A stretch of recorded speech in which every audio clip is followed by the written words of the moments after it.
Hello and welcome back to the NFL Week 6 preview for the main slate. We're also going to get into a review of the Week 5 slate. I figured I'd start off going by the Week 6 preview just in case not everybody wants to stay for the review of Week 5. Now, I'm your host, Tyler Weeman, and come join us at Lion Star. It is absolutely free if you've never tried us out before. Free 7-day trial through the website, through the app stores. Download it. Come try us out. What do you have got to lose? It is 7 days free. If you want to stay, $39.99 per month. It's the best deal in sports. We have by far the best mobile platform in the DFS and pick'em/prop industry. Now let's get after it and check out these Week 6 matchups based on our team defense tool. We are going to go over the top matchup, and starting with the running back spot, we got the Miami Dolphins, who are 32nd versus the RB1, and we have Hassan Haskins or Vidal at the very top of the list. And I wanted to make sure I go over this with Hampton on IR. We're not totally sure if it's going to be Haskins or Vidal. It looks like it to be Haskins that will get the first shot, but there is a very real possibility this is just a total split, and that Vidal is a little bit more of the pass catching back, while Haskins has the early down and short yardage work. So that's sorry, I was just reading here. And Gil Ticket, what's going on? Thank you for showing up. So understand this Vidal/Haskins situation. We really don't know who is going to be the guy, but this spot is an elite one. We have a plus 8.83 fantasy point per game, according to Draftkings scoring. So it'd be maybe slightly lower for Fanduel because it's half point PPR, but they would still be at the very, very top. Now, the big thing here is they're allowing a ton of rushing yards and extra receiving work. So it is a very good situation for either one of these backs, whatever one it is. Probably a little bit more of a plus for Haskins as it's extra rush attempts and yards going in his favor in this spot. Next, we got Ashton Jeanty versus Tennessee Titans, 31st versus RB1. I think this is a very interesting spot for Jeanty. As we saw, he was versus the Bears 2 weeks ago, which was a good spot, and he went totally nuts. 3 touchdowns, 21 carries for 138 yards, plus 2 receptions for 17 yards. Then this last week, he was decent. I mean, only got 14 carries and 67 yards due to a blowout, but 7 targets, 5 receptions, 42 yards. Some interesting numbers there for sure. We're seeing that he does have a little bit of a receiving upside in his bag of tricks, and now he's in a super good spot versus the Titans. Now, we have it with a little extra target love, a little reception love, and a big-time rushing and rush TD boost. Yes, Keem, let's absolutely exploit these matchups and take care of business this week. I think it's going to be a fun week. It's an interesting slate as a whole. Now, next, we got Rachaad White versus the 49ers. This one is super, super interesting. And the reason being, where the 49ers have got beat up is in the receiving game. And that is where White does his dirty work. We got 1/4 bump for reception TDs, very nice reception and reception yards bump for Rachaad White. And we know what Rachaad White is and what he can do, especially out of the receiving out of the backfield spot. So 4 targets last week, 4 receptions, 30 yards. He also had 2 touchdowns, 14 carries, 41 rushing yards. It's a super interesting spot for him versus San Francisco, who's giving up 5.4 receptions per game, 26.6 reception yards, 0.4 touchdowns, and then almost 91 yards per game on the ground. Opponent rank is 16th there. I think Rachaad White is pretty interesting. Keem, can we get Rachaad White from 2021? Yeah. I mean, it would be nice if he had a real big season. He can definitely get there. His thing is he just needs volume. So, but if he's getting those goal line spots and gets some dump offs, he should be just fine in this spot. Genty Scadaboo runs so hard and seems like to initiate contact, old school style. Yeah, Scadaboo definitely. And it's funny having Genty play under Carroll, because at times I'm like, oh, look, it's Marshawn Lynch back, but a little faster, maybe not quite as strong, but he's definitely been fun to watch there.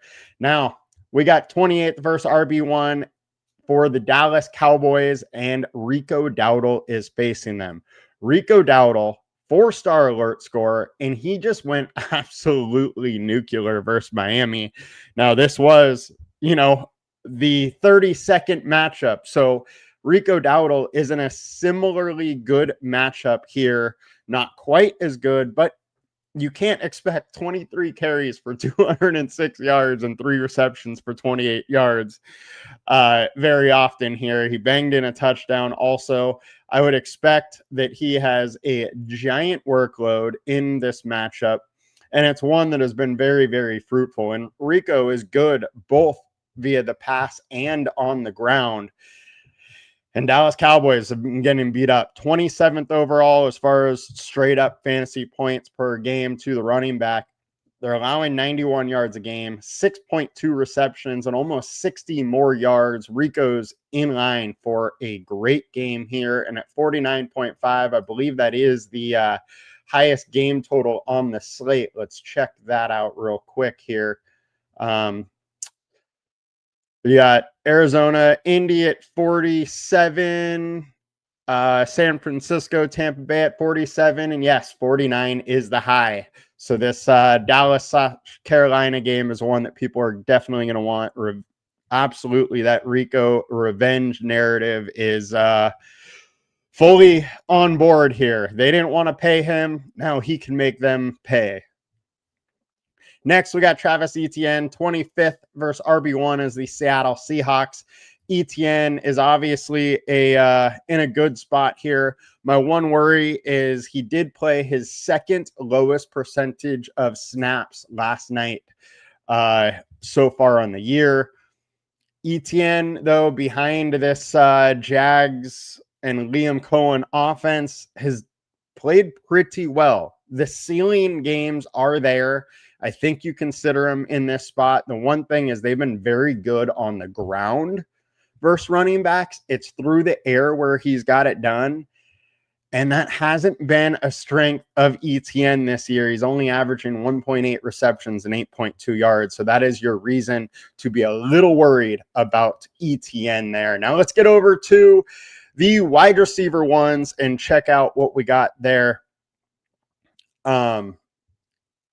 And 32nd versus wide receiver 1 is the Los Angeles Rams. And we got Zay Flowers action here. 3.5-star alert score. Zay Flowers is likely once again behind a backup quarterback.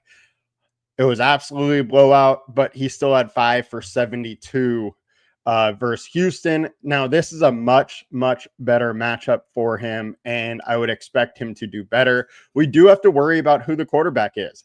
I saw yesterday there was an update that they are thinking about going with Snoop Huntley instead of Zay Flowers. Instead of Rush. Now, Rush is a better thrower than Huntley, but Huntley can run a little bit more of that Lamar type dual threat offense. So to be considered, or to be continued as far as who the quarterback is, but we know Zay is a very good wide receiver and he's in a good spot. So he is at least interesting this week. 5,900 is not too expensive either. Next, we got JSN. Jags, 31st versus wide receiver 1. JSN has just been an absolute beast this season. Target volume goes up versus the Jags. I think that is absolutely interesting when you're considering JSN, who is a total target hog in this spot. My one worry with JSN is the fact that Seattle kind of needs to be pushed to really throw the ball. If we look at what they've done, 13, 10, 6, 5, 9. So his target volume isn't huge, like as far as the amount of targets. His target volume on his team is giant. They just don't throw the ball all that much. This Tampa Bay game turned into a shootout. They threw it 9 times. He threw it to JSN 9 times, and he went nuts. Most of these games, he's around that 8 to 10 target range. If he can get pluses on top of that, because it's a good matchup for him, then he starts to look super, super interesting. Jags allowing 176 yards per game to the wide receiver over the last 4 and 1 touchdown a game, or on the season, it's 158.6 and 0.8 touchdowns. And we know the beast that JSN is. Don't mind that spot whatsoever. Next, we got Tet McMillan.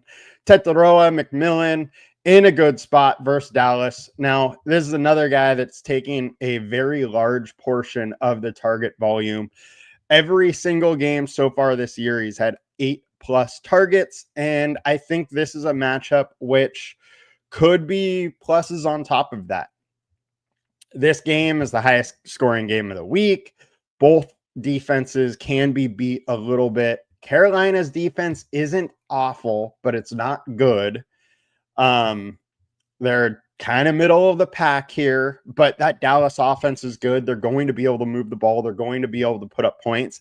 And if that happens, Carolina may have to throw a little bit more. So the spot becomes super interesting. And on the season versus wide receivers, Dallas is 32nd, allowing 188.8 yards per game and 2 tutties. This could be Tet's coming out party. I mean, he's been good. Like 5 for 68, 6 for 100, 3 for 48, 4 for 62, 6 for 73. He's been consistent, been getting a lot of receptions, a lot of targets, but we just haven't seen him break a big one yet. He's hit 100 yards 1 game, but still has yet to get in the end zone. I think that's probably coming this week. I like the spot for Tet quite a bit. Next, we got Arizona Cardinals, 29th versus wide receiver 1, and we got Michael Pittman over there. Pittman takes a ton of the first read looks for the Colts. Him and Tyler Warren are those first options. He's consistent with the targets. My worry here is, he needs the volume. And I don't know if the Arizona offense can give the Colts a push to get that volume. That is my big issue here. This could very well just be another Jonathan Taylor game, because the Cardinals can't really stop much. And while I like Pittman, he's good, and this role is very solid. My issue here is volume. I just don't know if he's going to get it. The Colts keep beating people, and the volume just isn't there. The 1 game they lost, he got 10 targets. They haven't been really behind in any of these games except for that one, and therefore they're not throwing it at a high clip because they just don't have to. And then you have the absolute beast that is Taylor in the running back spot. So while Pittman is fine, I think he's going to be a safe option. I don't like his ceiling outcomes in this game. Therefore, of these high owned, he's probably coming in a little lower than me. Next, we got Seattle, 28th versus the wide receiver 1, and we got Brian Thomas Jr. This one we got to talk about a little bit. We got a 4-star alert score. He hasn't done much this season. Last night, 4 receptions for 80 is his high on the season for fantasy points. The man scored 12 fantasy points, and that is his top score. This is a guy that last year was putting up 30s or mid 20s with regularity. Now he barely is cracking 10. I, however, am not that worried. The reason Liam Cohen offenses, it may take time for this passing offense to really gel. They are 4-1. They're still winning games. Last 2 games, they've had to put up a lot of points too. I think it's only a matter of time till Brian Thomas gets going. And if we look at the target volume, it's there. 6, 7, 6, 12, 7. He is still getting a lot of targets. I think it's just a matter of time until he has a big one. This game is an interesting one. We just saw Ibuka go nuts versus Seattle. Brian Thomas is very, very skillful. These T-Law and Thomas will connect soon. Let's take a real quick look at WR2. And the reason being is it's kind of dusty at the top of the matchups for WR2. Bateman with the backup quarterback. Leggett finally got something going, and it's a game that will garner some interest. So I may have some interest there, but we're talking about a guy that his best game of the season at 31 yards. And then you go back to last year, and there's only really a couple games that he did much. I don't love the play of Leggett. Then Isaiah Bond, at least he is the wide receiver 2 right now, but it's a low volume passing attack. Romeo Doubs is more so the wide receiver 1 than 2 in this offense. Don't hate going that route and versus a very bad Bengals defense. My worry here is it's another spot where the Packers kind of need to be pushed to really bring that passing volume. And without volume, Dobbs likely isn't getting there unless he has an outlier performance once again, where he just catches multiple touchdowns. All right, guys. So that is our top matchups for running back and wide receiver for this week, for upcoming week 6. Now let's get into some review of last week 5. I know last week we talked about it. Several of you guys in the comments said you wanted to do a little bit longer review. So, hey, we're here. We're going to do it right now. We'll start off with the perfect lineups week 5 on DraftKings. Now, that perfect lineup, we got Sam Darnold, we got JSN and AJ Barner. And coming back, we had Ibuka. So we had the whole quarterback, wide receiver, tight end with opponent wide receiver stack there, which we don't see all that much on our perfect lineups as far as that big of a stack. If you see, the stacks, let me actually check here. Oh, that was tiny slates. All right, medium-sized slate, 7 to 10 games. Team stacked. Every week, there's been some sort of team stack in the lineups. Now, quarterback to wide receiver has happened 3 times, 42%. This week was one of them. But this week also added the tight end, which, doesn't happen all that often in the perfect lineup. This was the first week this season that it was 3 teammates together making that. And then you also had the added factor that it was Ibuka coming back, which makes it nice. Dowdle, JT, Jamar Chase, Bill to round it out, and you pay down with that Saints D, gave you 18. 49.6 was the salary used, and 268.5. Now, that winning lineup went to, I loved it when I saw this guy's name, Picked the Right Scrub. Man won $1 million with the name Picked the Right Scrub, and he sure did, because the Saints D at 15%. The thing that's wild about this to me is he pretty much made a chalk cash lineup, but had Waddle as a bring back to Dowdle and Ibuka as a bring back to JSN. That was pretty much all the correlation he put in, and the only changes to what was likely a cash lineup pretty much. But the man got it right. 246.82, taking it down.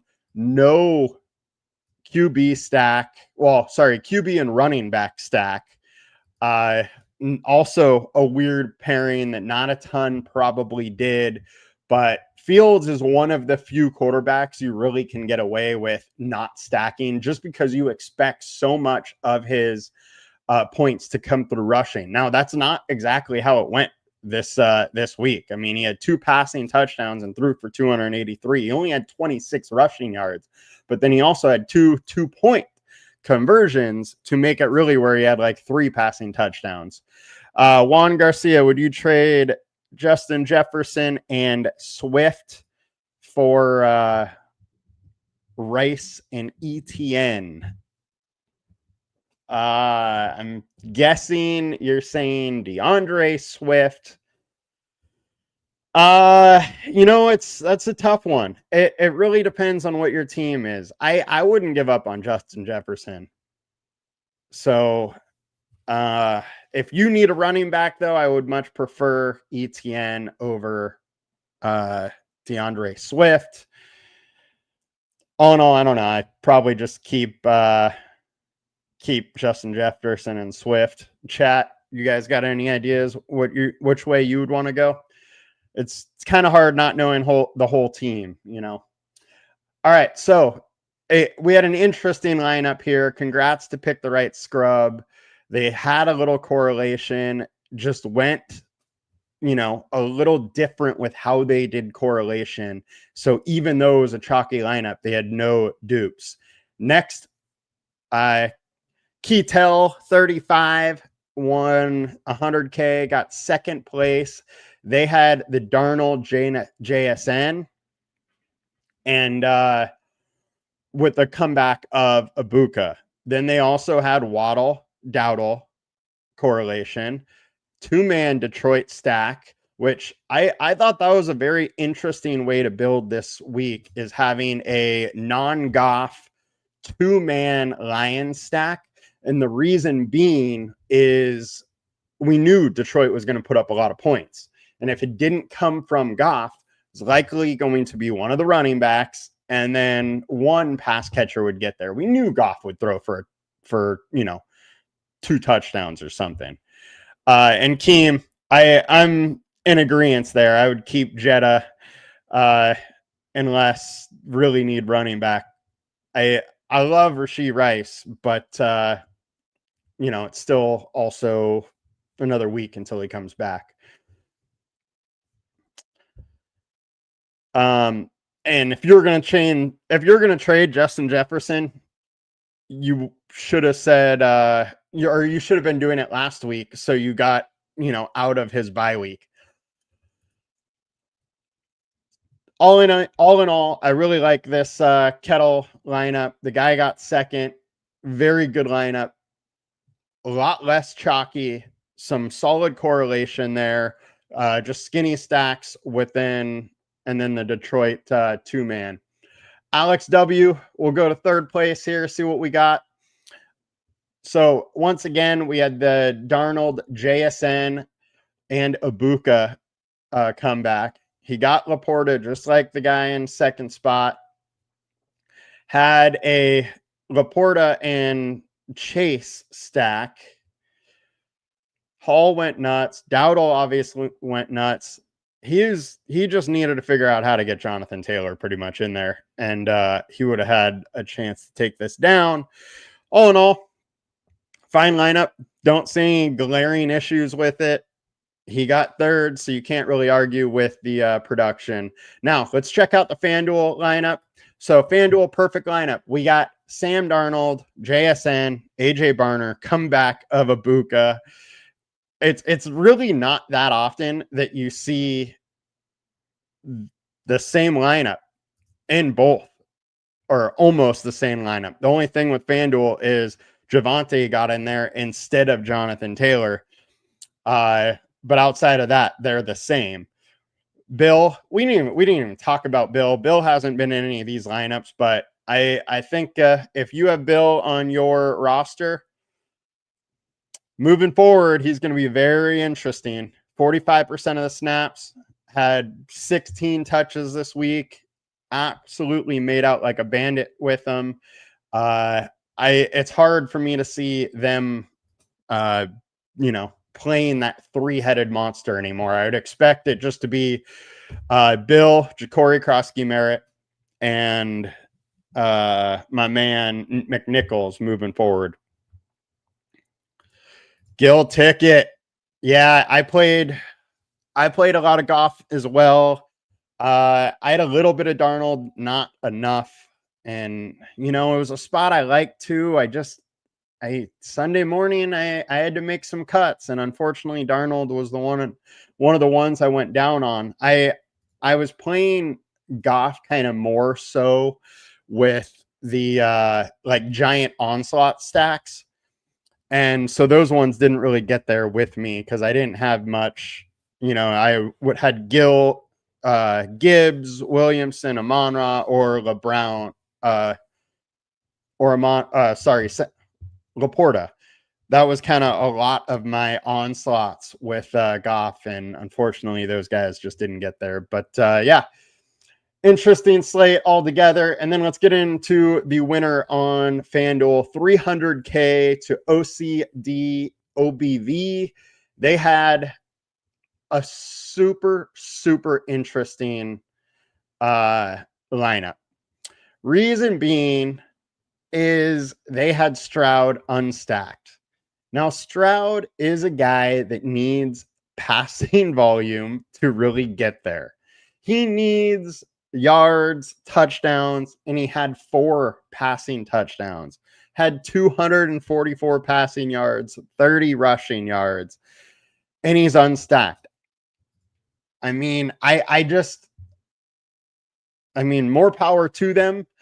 I just think that he could have done, with some correlation. They won it, and they needed Stroud over Browning, because if you look, the 2 lineups from first and second are the exact same with the switch of going Stroud over Browning.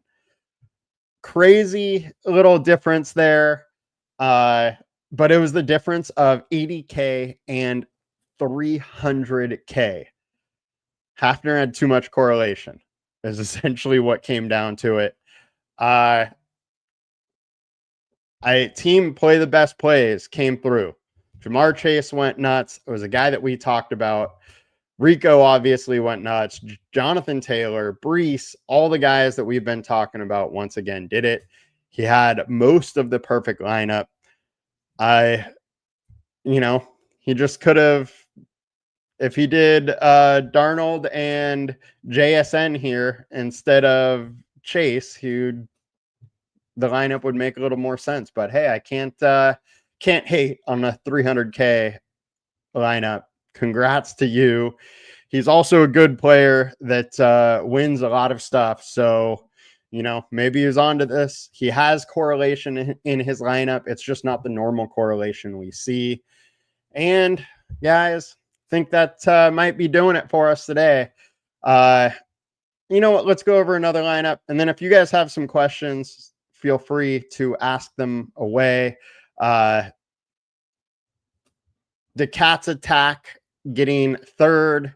They had JSN and Darnold.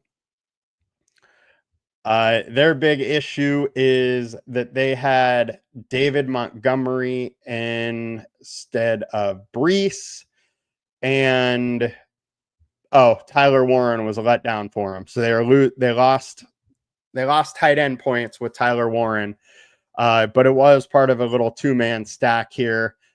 They obviously had the JSN Ibuka connection, which was pretty much a must-have to be at the top of the leaderboards. At least having JSN Ibuka. Ibuka was a need to have this week. So congrats to our top 3 on both sites. You guys did it. Let's play to win another day. And we got week 6 here coming up. I can't believe we're already in week 6. that's going to do it for us today, guys. We'll be back later this afternoon with some Thursday night props. We've been doing pretty good on that show, so let's hit it hard once again. You all have a great afternoon, and I will see you in a few hours. Talk to you later. Peace.